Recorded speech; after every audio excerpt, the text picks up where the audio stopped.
क्या सत्ता सभी को भ्रष्ट बना देती है? तुमने मुझसे कहा था कि मगध के सिंहासन पर बैठते ही मैं सिकंदर या अन्य राजाओं की तरह हृदयहीन तो नहीं हो जाऊंगा कहीं।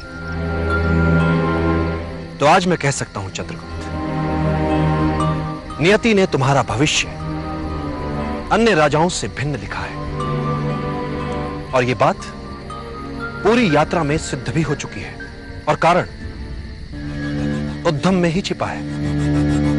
तुम्हारा जन्म अन्य राजाओं या सिकंदर की तरह नहीं हुआ,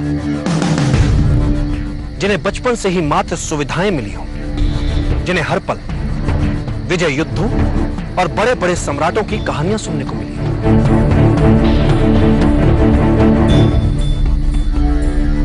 और तुम एक निर्धन परिवार में जन्मे, एक ऐसा परिवार जो कुचला गया, जिसने सदा सहा ही सहा, दुख अपमान यातना सब कुछ सहा। और चंद्रगुप्त, जिसे ये सब कुछ याद रह जाता है, अपनों का दुख, अपनों की यातना, अपनों की असहायता, अपनों की निर्धनता, तो चाहे वो कितने ही बड़े सिंहासन पर क्यों ना बैठ जाए, अपनी जनता के प्रति कभी हृदयहीन नहीं होता। वो राजा कभी अमानवीय नहीं होता। वो राजा अपनी सत्ता के मद से कभी भ्रष्ट नहीं होता, क्योंकि जिसने निर्धनता भोग ली, देख ली, वो अपनी जनता की हर विवशता को समझ लेगा, बिन बताए ही समझ लेगा वो अपनी प्रजा के दुख।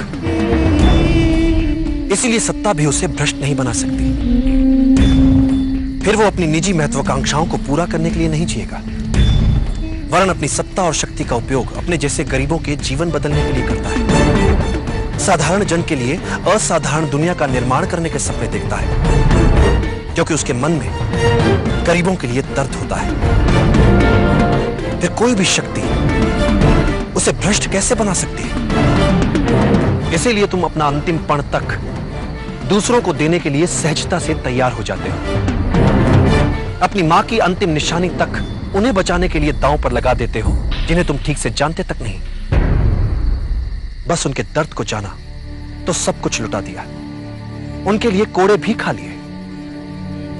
चंद्रगुप्त, तुम दूसरे राजाओं की तरह भ्रष्ट हो ही नहीं सकते।